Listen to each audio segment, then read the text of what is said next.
Life Live with host and founder of New Life Ministries, Stephen Arterburn. New Life Live is dedicated to transforming lives one at a time thanks to the giving hearts of you, our listeners. Our goal is to provide you with wisdom from God's Word to give you hope and help in life's hardest places. If you have a question you'd like to ask today, our phone lines are open.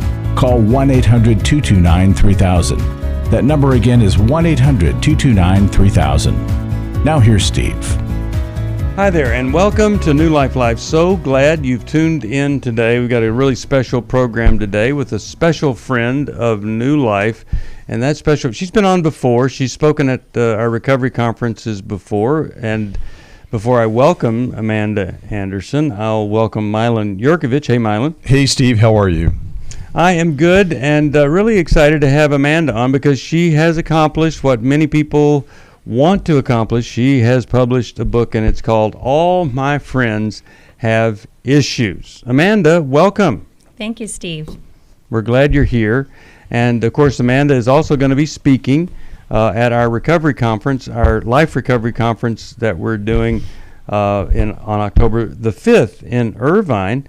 And that conference is called 12 Steps to Happier, and that's a bit of a reference to the Serenity Prayer where it ends by saying, so that I may be reasonably happy in this life and supremely happy with Him in the next. So hope and pray that you'll think about that. Amanda will be speaking. But right now, Amanda, let's talk about this book, All My Friends Have Issues. And, of course, it's got a great subtitle, and the subtitle tells us that it's not just about everybody's got a problem, but you're really hoping that people can build relationships, live with the issues, work out the issues. Isn't that right? That's right. So the subhead is Building Remarkable Relationships with Imperfect People Like Me.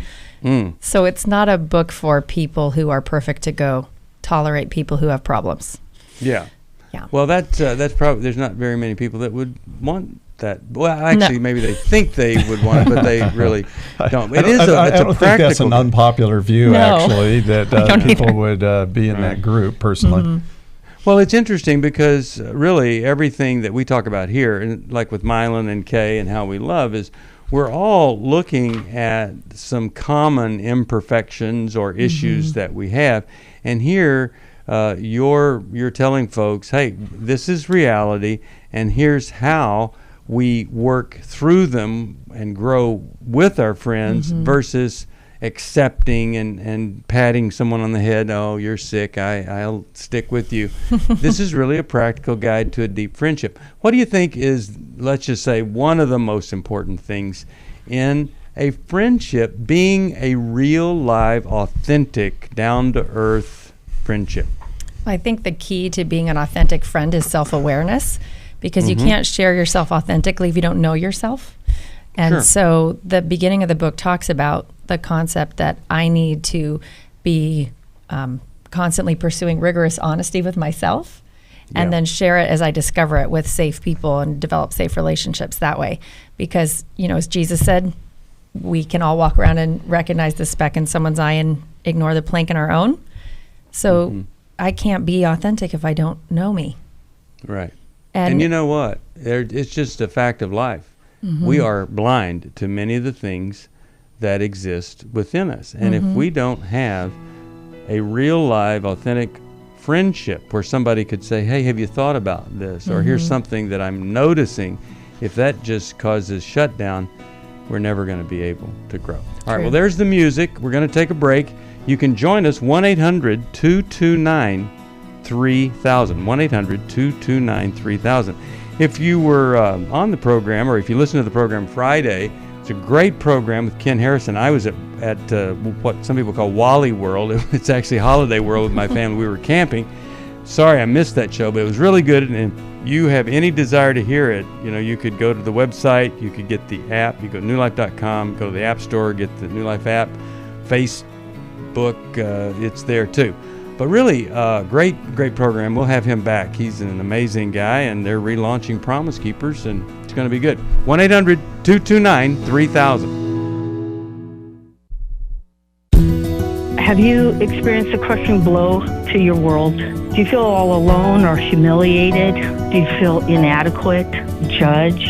confused or devastated, then I think you need Restore. Hi, my name is Shelly Martinkus, and I want to personally invite you to the Restore workshop. If you have been affected by betrayal, I would love for you to come join us. At Restore, it's a shame-free zone, a safe environment. You'll feel like you have more options. You can rebuild your life with or without him. You'll have more faith in the future and God. I think it's time to invest in yourself. The Restore Workshop is coming to Dallas, Texas, July 19th to the 21st. Call 1-800-NEW-LIFE to find out more. That's 1-800-639-5433 or online at newlife.com. 1-800-NEW-LIFE.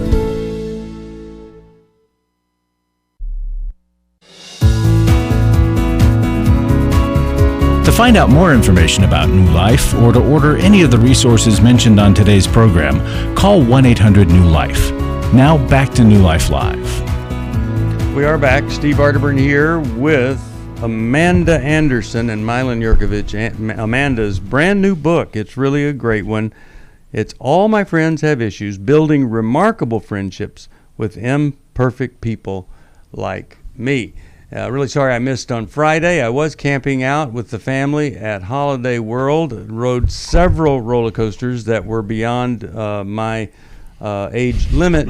And Solomon and I were on this one called Legend. And when it was done, he looked at me and said, "Dad, are you okay?"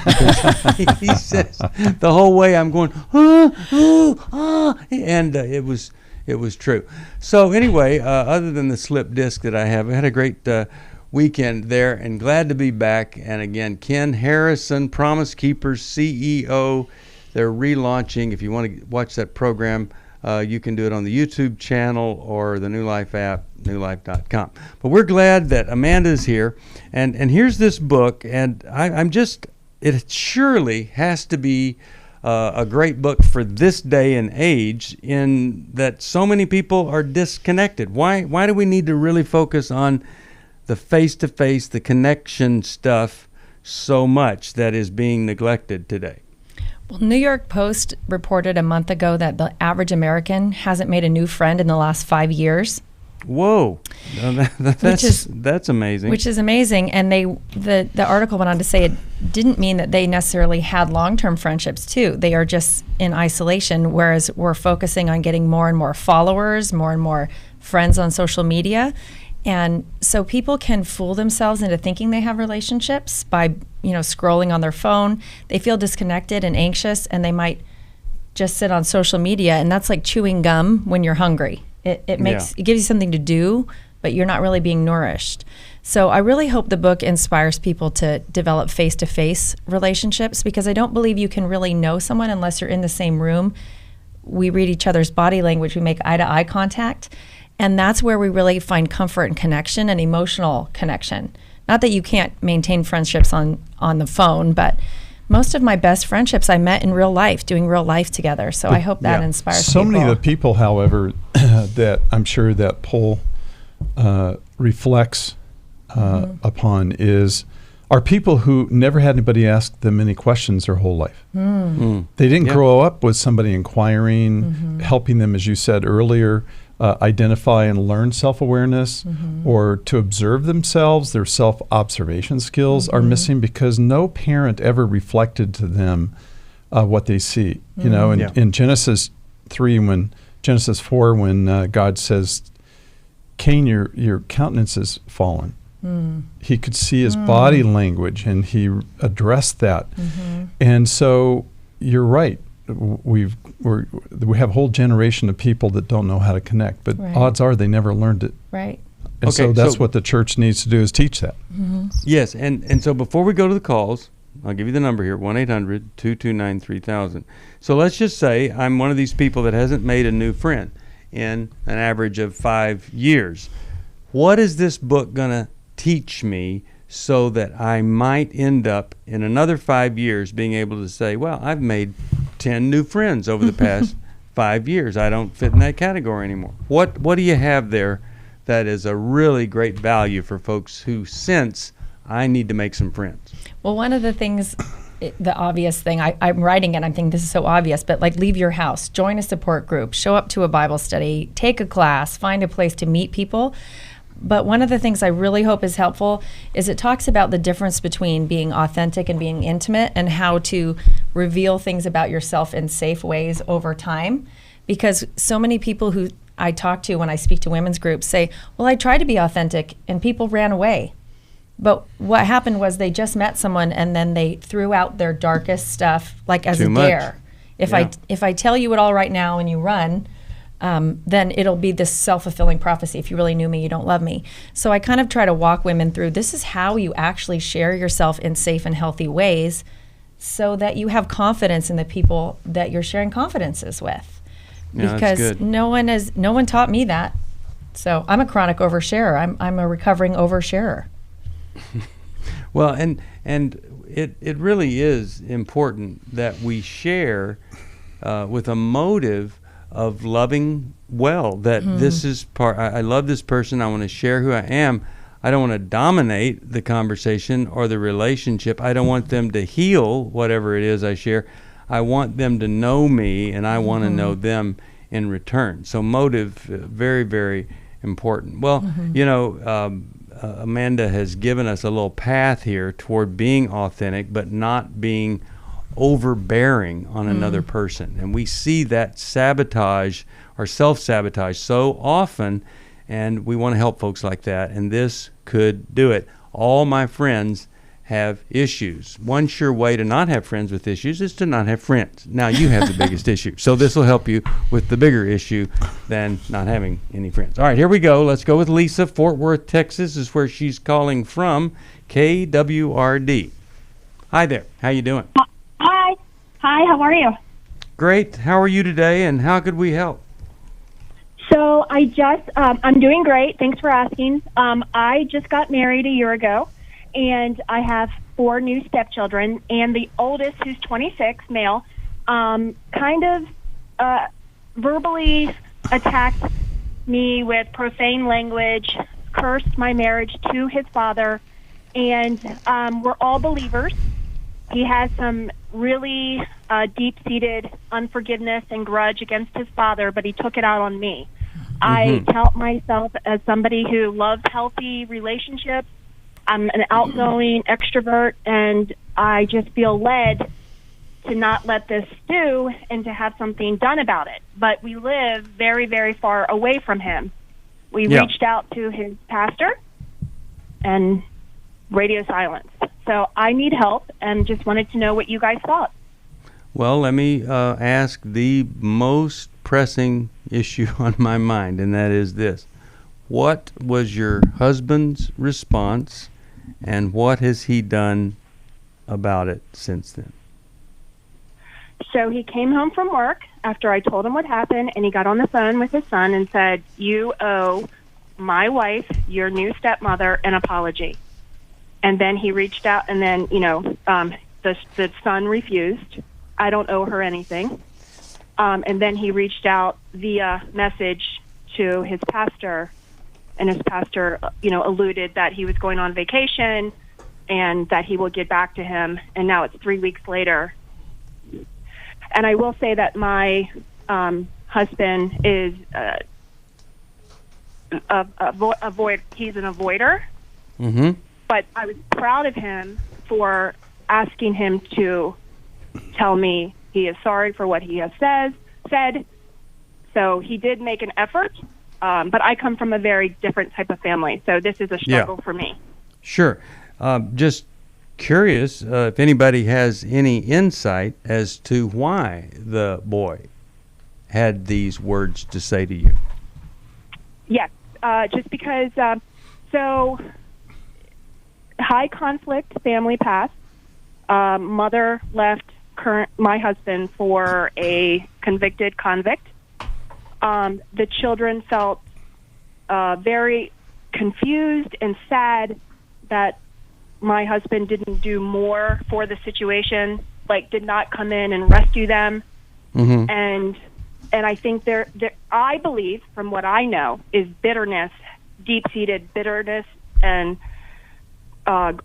grudges, unforgiveness, big time. Okay. I mean, this is like all 4 of them. Yeah. Yeah. All right. So I want to hear Mylan's thoughts on this, and then we're going to hear from Amanda as to what she would think. Mylan, what are you thinking is central to this conflict? What would be a next step that we would want in the best of cases? What would be a good next step? But what are you thinking? So, Lisa, you use the word blended family.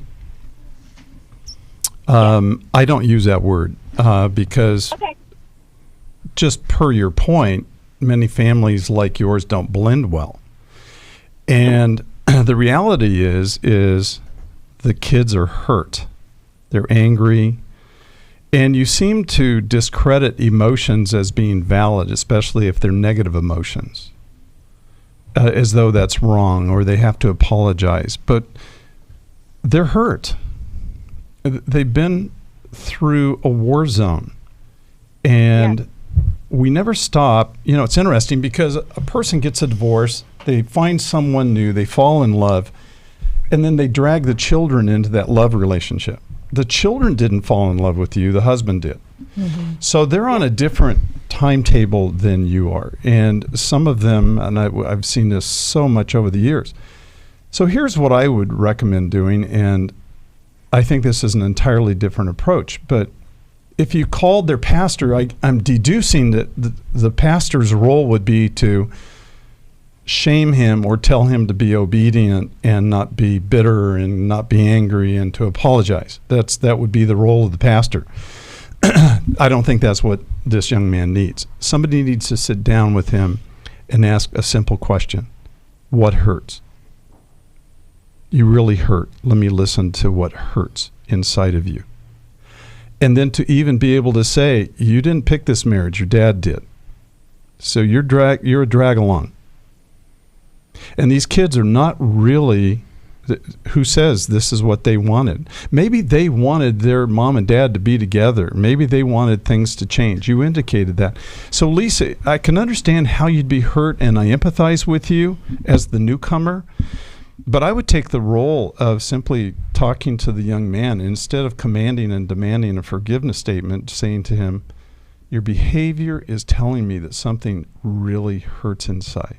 Could we talk about it? Mm-hmm. And that's an entirely different approach. Mm-hmm. But I guarantee you that that's your best shot at breaking into this young man's life. Mm-hmm. Amanda, what are your thoughts here? What I noticed you saying is that his heart is filled with bitterness and unforgiveness, and that's an implication that there was something in the past that he needs to let go of. But this young man's hurt is current. It's not a past hurt. You mentioned that you live far away. So he's struggling with, he has a father who's an avoider, which means probably wasn't super emotionally present. He's literally left physically the space and not protected him. So he's currently, and again, I empathize with your position, but the son doesn't need to be spiritually rebuked for unforgiveness. He needs to be recognized that he's currently being harmed or hurt at the moment. It's not in the past for him. It's the present, and it's still his future.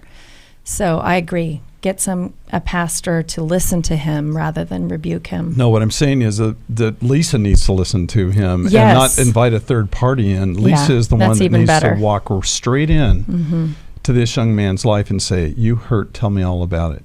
Even to be able to say, it must be hard to have me in the family and to watch your family fall apart. Right. I agree. I take it back. No, that's okay. Lisa, what else were you going to say right there? No, I love these kids. I mean, you may not believe me or understand why I love them, but I understand their pain. The conversation that I had with them was for almost 2 hours. I didn't hang up. I kept my voice very monotone, and I said, I understand that you're hurting, but you have to understand also, your dad. You guys have to understand each other, but he and I he doesn't want to listen to me. So you guys are right. I mean, but I will say I don't want the pastor to rebuke him. I need a mediator on the East Coast to help facilitate you're right. Someone does need to sit down, but I'm not physically there to say that. to Yeah. him. And on the phone, he'll hang up on me. So Let this is me all ask you great. this I real love quick. everything. Yeah. Let me ask this. When, how long did you guys date before the marriage? How long were you together? 1 year. 1 year. Did you do Yeah. any counseling with the kids or anything like that? Well, if I can brag, it's all God. Can I brag on God? Sure. I have one child of my husband's that lives with me. This child has turned around because of New Life. I got him a New Life counselor. He wanted to commit suicide. Dr. Daniel Amen's books. I did the test. All right, hold on. We'll finish right now.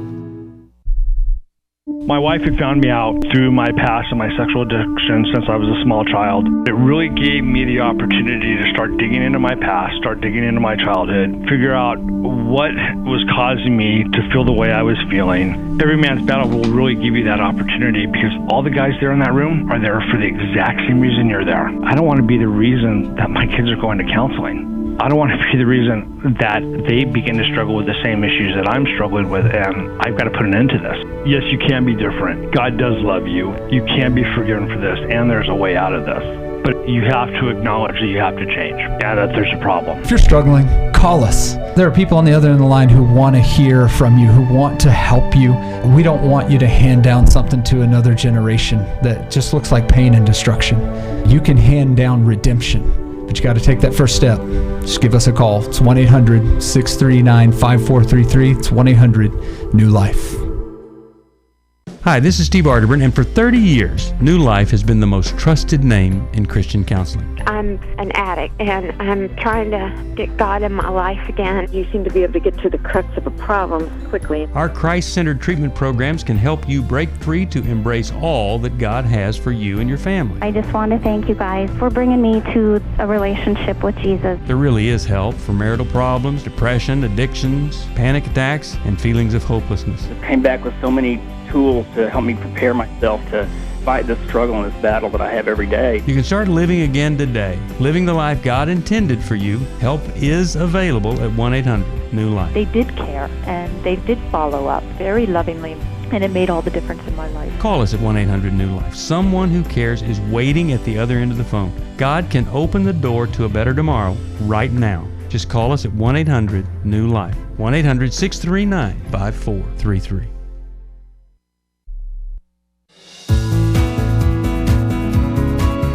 We'd love to hear from you. If you have a question or a comment, call toll-free 1-800-229-3000. Now back to New Life Live. We're back. Steve Arterburn here. Amanda Anderson is our guest, and of course, this great book, you can get it through us. All My Friends Have Issues. We've heard about this book coming. It's a good one, and maybe this could be the bridge for you to new friendships. We're talking with Lisa. And Lisa, you still there? Yes. Hi. Hearing this situation where you turned around the child that moved in with you. How old is that child? 17. At 17. From being suicidal to now they're doing really well. It supports a belief that probably that 1 year period wasn't quite enough time for the kids. And probably during that year, there weren't enough things talked about. You say that your husband's an avoider, that would resolve some of these things. Or I really believe that if you knew, I'm just guessing here. How about that? I'm guessing that if you knew that this older child hated you, cursed the marriage and all this, that you might have thought, oh, maybe we ought to wait and do some things that might give more time, give some resolution, get some issues out. Because Mylon doesn't like the term blended families because a lot of time blended families are bleeding families and everybody's hurting and it's painful. So I'm using this as an example to say to the couple that's listening who are about to blend their family after knowing each other for 6 months. I'm using this as an example of saying, hey, don't do that. That's too soon. We need to be sure that the kids are brought along as much as possible because these children, it's a big deal, or it should be. In this case, I think you might think about this approach. You ask your husband to call the boy back and say, and if he doesn't want to talk with him, then he writes him a letter or he emails him. And he begins the process of repair this way. I've made 2 really big mistakes. Number 1, I didn't really consider all of your feelings before we got married. And I want you to forgive me for that. Didn't really know how deep they were until this incident occurred. And of course, that's kind of typical for me. I kind of avoid things. The second mistake I made is when you finally let your feelings be known, I acted like I didn't care about your feelings. I just wanted an apology. I wanted a result. I wanted you to do something. And I hope you'll forgive me for that. I'd like to come and visit. I'll stay in a hotel, but I'd like you to at least give me some time, face to face, eyeball to eyeball, and I want to hear everything that you're feeling. That might be the biggest giant step toward resolution, healing, and acceptance. It would be extremely painful for your husband to do that, for him to sit there and hear all of this stuff.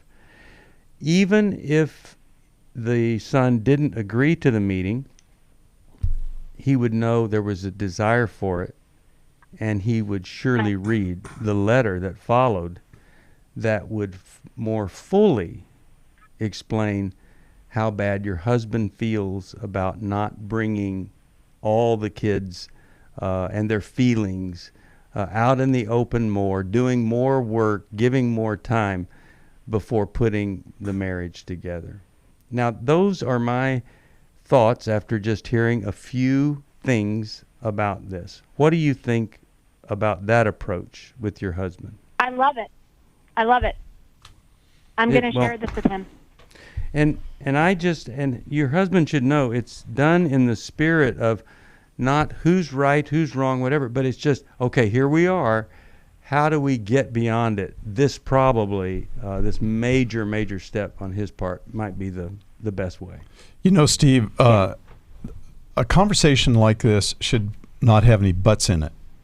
When we listen well, we aren't trying to fix it. And avoiders classically want to fix something to get it out of the way and get it passed and minimized and dismissed. So we don't want to go that route. A great listener just listens, and they don't try to fix the behavior of the other person. All they're trying to do, and they're not trying to change the situation.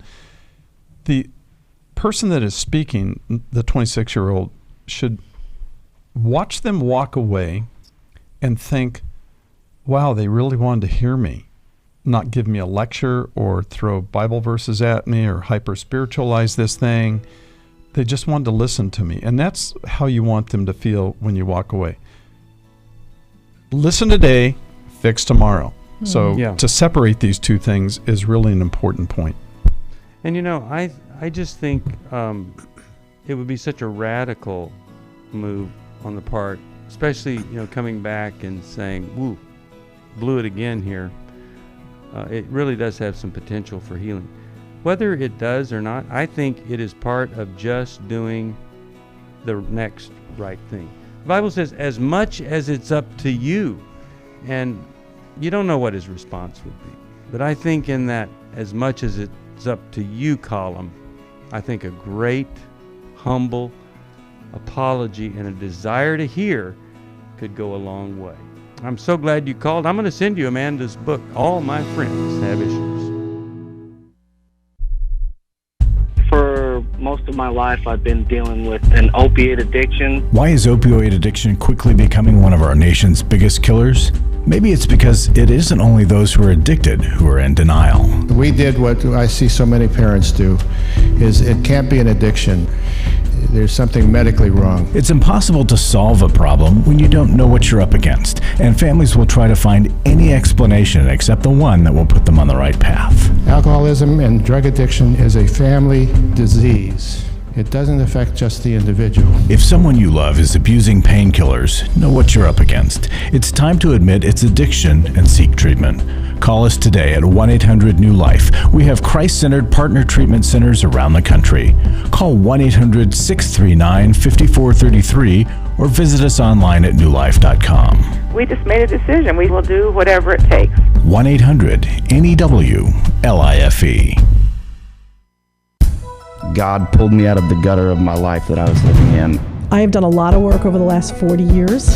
This is the first time I've ever felt love. I've had such a wonderful weekend here, and for the first time in a long time, I've felt at home. And the Lord has set me free from my mother's story about me not being good enough. The New Life Finding Freedom Workshop is coming to Dallas, Texas, September 20th to the 22nd. We're going to talk about forgiveness and codependency. We're going to understand that family of origin, the unhealthy reactions to it. We're going to talk about the cycle of shame and surrender and developing the plan that moves us forward. There'll be 8 teaching sessions and 6 small group sessions. To register or to learn more about the Finding Freedom Workshop, call 1-800-NEW-LIFE. That's 1-800-639-5433 or online at newlife.com. I am living a new life, and I believe that I have the resources and tools to continue that.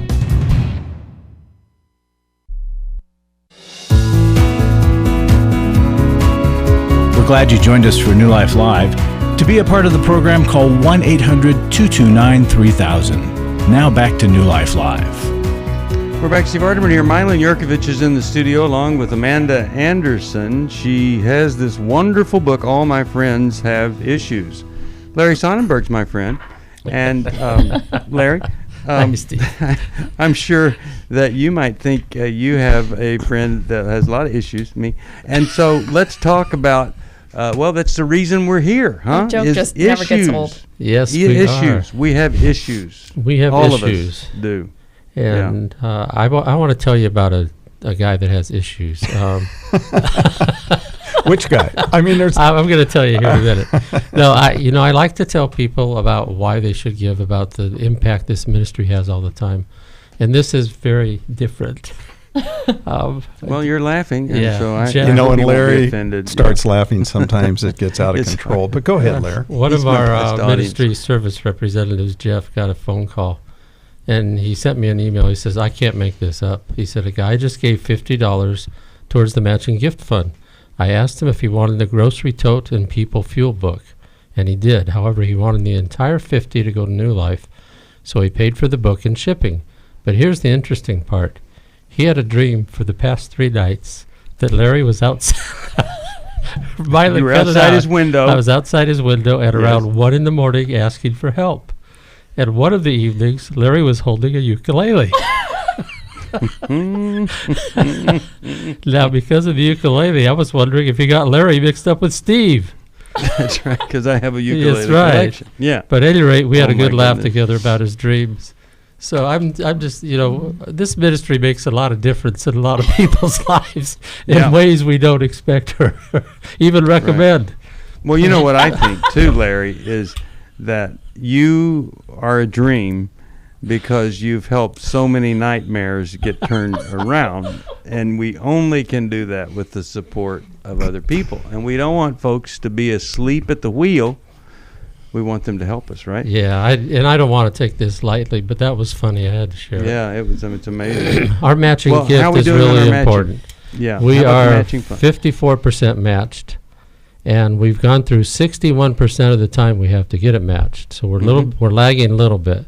Okay. But momentum is still catching up. We're doing okay, but we still need you to make a gift. We have $148,000 to go, and if you could make a gift of any size, unless you have $150,000 you want to give, we won't quite match that. Okay. Yeah. But any size, it'll be doubled. I repeat myself often, and people often say, I wish I could give more, and now you can. Make a gift, $10, $20, $50, $100, $1,000, $5,000, whatever you give, it will be doubled. And it will make a big difference in us, New Life, reaching more people, helping more people, and lives of more people being changed. So I want to say, because I always say this, it's really important, that New Life raises money because in Christian radio, this ministry has to pay for the airtime. In secular radio, the advertisers pay for the airtime. But in Christian radio, oddly enough, both happen. The advertisers pay and the Christian ministries do. So it costs a lot of money to be a nationally syndicated counseling call-in show. And then also to provide scholarships to people for all of the workshops New Life does generously.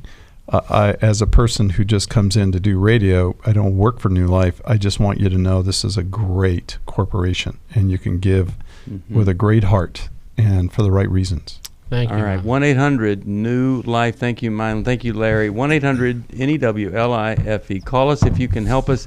It really is important. If God's moving in your life, if you're feeling that little nudge, very, very important, because this is summer, and summer's always difficult for all ministries. So if at all possible, please help us. We'll send you a copy of Dr. John Townsend's book, People Fuel. It's a great, great, wonderful book, and I know that you'll love it there. 1-800-NEW-LIFE. All right, let's go to Gene. He's calling from Los Angeles, California, and I believe probably listens on KKLA.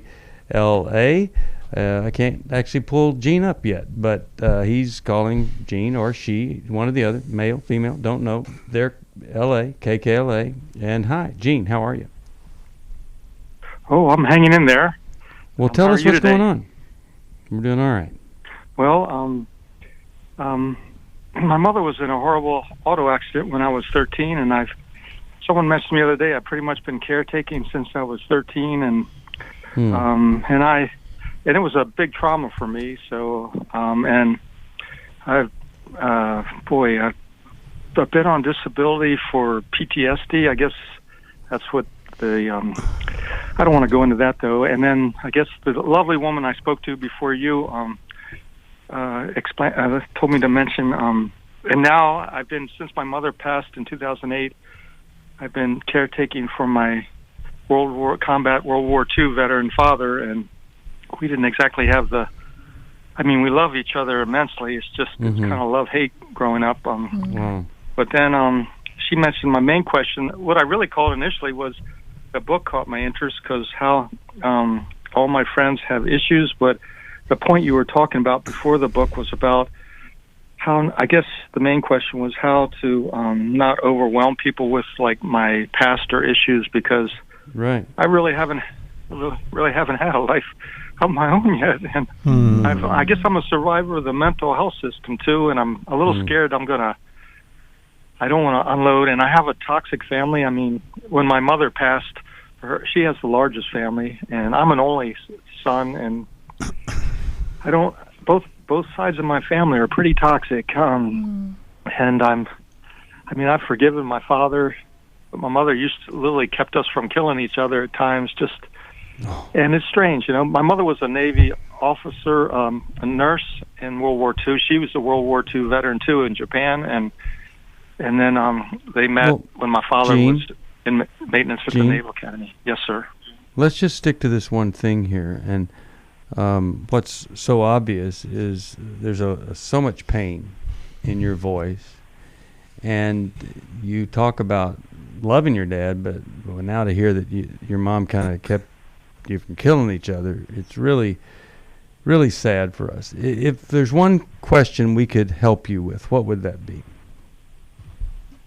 Well, it would be to I don't really know how to connect properly with others. I've lived a pretty lonely life, and even though I've done everything they told me I couldn't do it.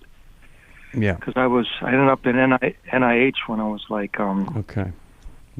My father's father died when he was 15. I know I'm going off. I'm sorry. Yeah. All right. So here's the thing. I'm gonna say one thing, and I'm gonna let Mylon say one thing, and then Amanda will chime in too. But I really believe that a guy like you need a group. Growth really happens in a group, and in a group that can hear you, can say to you, oh, that's a little too much, or talk to you and help and encourage and connect with you. But I really think that there is a life recovery group, a men's Bible study where people talk and discuss, but you're going to have to figure out a way. If you want out of where you are, you're going to have to figure out a way to get yourself free for at least the amount of time to be out of that house in a group where you can, first of all, you need to be able to connect with other men in some kind of men's Bible study, men's share group, life recovery group, something. Maybe it begins in a grief share group, but you're going to have to find a group. Mylon, your thoughts here. Gene, how old are you, Gene? I want you to know, too. I'm 62. Okay. You wanted us to know something else? What was that? Well, yeah, I'm not really reflecting where I'm at because I've come a long way. I actually am in a Saturday morning men's group that is amazing. I got invited years ago, and it started in the hospital, and it's still at the hospital every Saturday morning. And I really started to develop relationships, and I went to support a friend at Celebrate Recovery, and I'd been in that before, and I've gone through 12-step programs when I couldn't afford a therapist or whatever. And I just reached out after 7 years of not doing therapy. I just started with a new therapist, a man, and it was challenged to go back because I've whatever initially happened. Okay, Gene. The mental health system kind of. Gene, I need to ask you to stop for a second here, Gene, so we can try to answer your question. I just want to encourage you to say, well done that you helped to take care of people who had needs, and as the only child, the mantle of that responsibility fell on your shoulders. But yet, as you said, the individuation, or who is Gene as an individual, and the differentiation, who is Gene different from my family, was not able to develop. And so one thing that I would suggest to you is you're going to have to be very intentional to develop relationships. And then I would highly recommend that you develop relationships outside the mental health world, outside the hospital, that you get involved with people that are in the normal course of life, and you begin to have dialogues and you have to really learn something you never learned before as an adult. We'll be right back. I came into this thinking that my husband was the cause of many of our issues. The New Life Intimacy and Marriage Workshop is coming to Columbus, Ohio, October 25th to the 27th. But after learning about our attachment styles, I understood how our past hurts were playing into our present problems. Join Steve Arterburn. It's been a dream of mine for a long time to help people to grow more intimately together, and we believe that everybody has room to grow in the intimacy level of their life. And Mylon and Kay Yurkovich. We help couples understand how their attachment style is sabotaging their current relationship, and then we teach them how to create comfort in a relationship. To register or to find out more, call 1-800-NEW-LIFE. That's 1-800-639-5433, or go to newlife.com. Here at this workshop, we had our first ever conversation without yelling, blaming, and accusing. 1-800-NEW-LIFE. Last year, after Every Man's Battle, I was so moved by the transformation that I saw, not only in myself, but in the guys in our small group and the other people that were there and the stories that I heard, that I decided to go ahead and join Club New Life as a contributor to that. You can help New Life Live stay on the air by joining Club New Life today. Call 1-800-NEW-LIFE. That's 1-800-639-5433. You guys are doing God's work here. You're restoring marriages. You're giving people hope. It's just been such a blessing to me, and I just wanted to encourage you all. When you see something good that God's doing, just jump on that and help support that. Support Club New Life, and together we can help hurting people find help and hope in life's hardest places. Call 1-800-639-5433. Give your support to them if you can, and just help them do what God's doing here in the world. Call 1-800-639-5433 to join Club New Life today.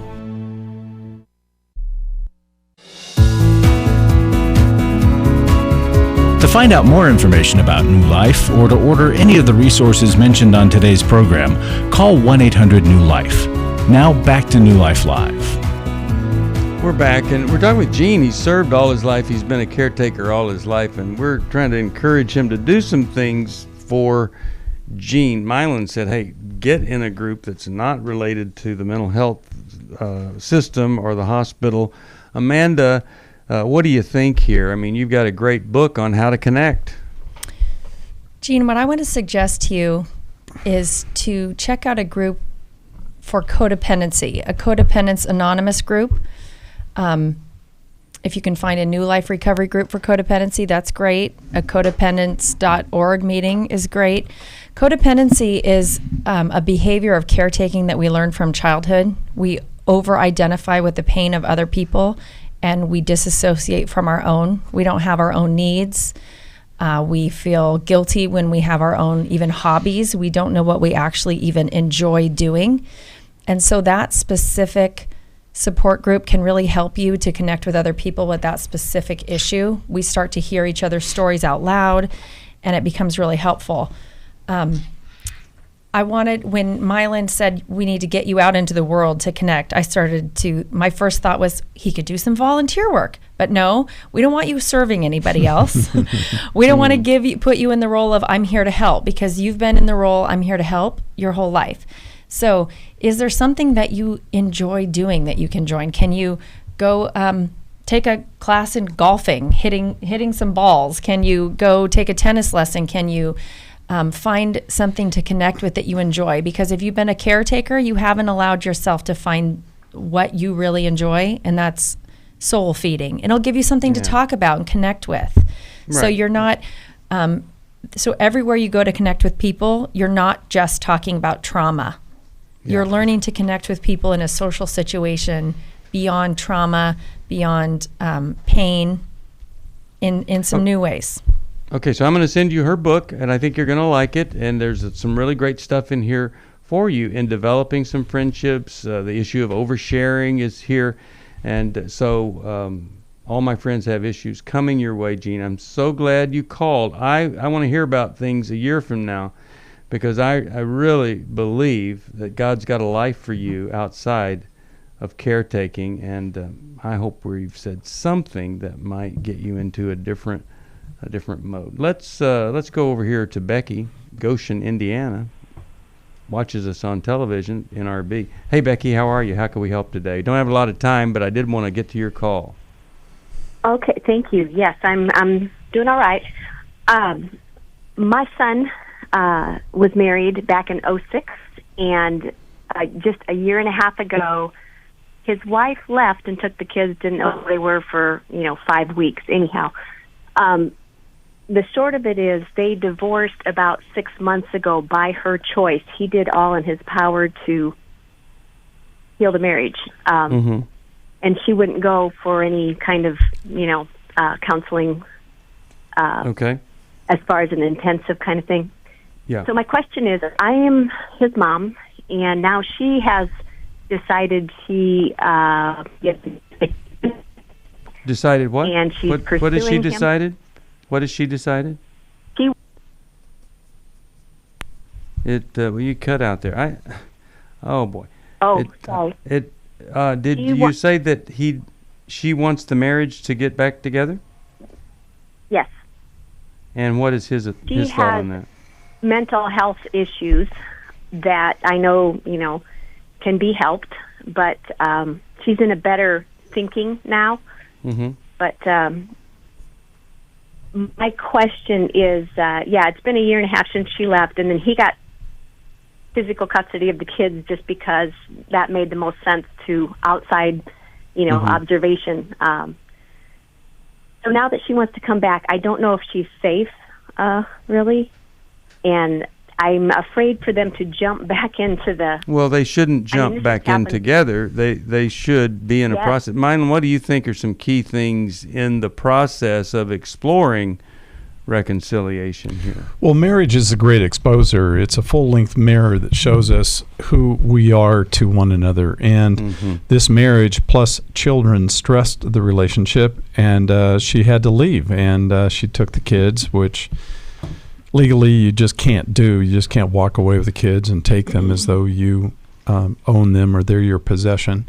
But there's a lot of things going on before she left. And so you have to analyze what was going on. So a good couples therapist that could help them go back and trace their lives, create an autobiographical sketch of themselves to help them understand why they do what they do.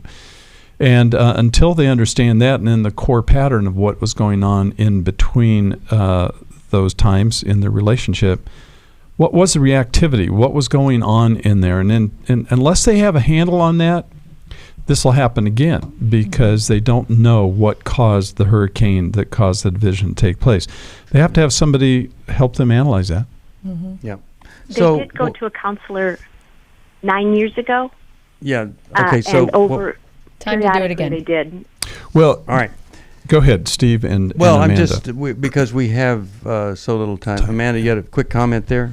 Well, I just said it's time to do that again. Time to get back into counseling. One of the things that's interesting to explore is why did they pick each other in the first place? Which is, that's the point of helping them understand all that. Right. So the Bible says that we should love with knowledge and depth of insight. So how can we get some counseling so that they can love each other with more knowledge and depth of insight? Because love is not enough. One partner feeling better right now is not going to do it. Right. So, heard it said by me here several times already, frequently, one thing does not fix everything. And especially the one thing of just getting back together. That really fixes nothing. We want that to happen, but we want to do the prep work so that when the people are back together, they stay together and it's a better situation. The best thing I think you could do is find funding for them if they don't have it to get the help that would lead to the premarital process that could provide healing, repair, and then, a complete restoration. That would be the goal. Well, we're just about out of time. If you would like a copy of this great book, All My Friends Have Issues. And it's really a book about how to be friends and work through and bring all of who you are with your issues into a friendship, not just to tolerate, but to truly connect authentically with another person in an authentic relationship. You call us at 1-800-NEW-LIFE. We have it here. Amanda Anderson is the author, and she's going to be speaking at our 12 Steps to Happier. It's our Life Recovery Conference there in October 5th. In Southern California. By the way, this weekend I'll be preaching at Northview Church. You could watch it, northviewchurch.us. 12 Steps for Anyone is the topic, and it's all about loving well. And, this book is a great book about loving well in friendship. Mylan Kay's book, How We Love, I think when it comes to marriage, it's the best loving well book that you could possibly get. We have those there. You just call us. By the way, this Friday, Every Man's Battle is in Washington, D.C. And if you cherish and honor this country and the freedom we experience, how about getting some for yourself if you are really in prison over lust and pornography, affairs, and other things? You could be the man God called you to be. Restore is July the 19th. That's in Dallas. That's for the woman who has been in a relationship with a man with a sexual integrity problem. And then we're going to do Finding Freedom September the 20th. We really do need your help here. We'll send you a copy of People Fuel by John Townsend as a way to say thank you. If you need help with anything, it's 1-800-NEW-LIFE. That's why we're there. People got up this morning to answer that phone at 1-800-NEW-LIFE. Call us if you need help. Help us if you can. And thank you, Amanda. Her book, All My Friends Have Issues. Get a copy. Thanks for listening. We hope this program has helped you by giving you insights for handling the challenges you face in your life. We want you to know that we're here for you, but you also need to know that New Life Live is a listener-supported ministry. To make your donation or to get any of the resources mentioned on today's program, call 1-800-NEW-LIFE. That's 1-800-639-5433, or write to us at New Life Ministries, P.O. Box 1029, Lake Forest, California, 92609. Please join us again tomorrow for New Life Live.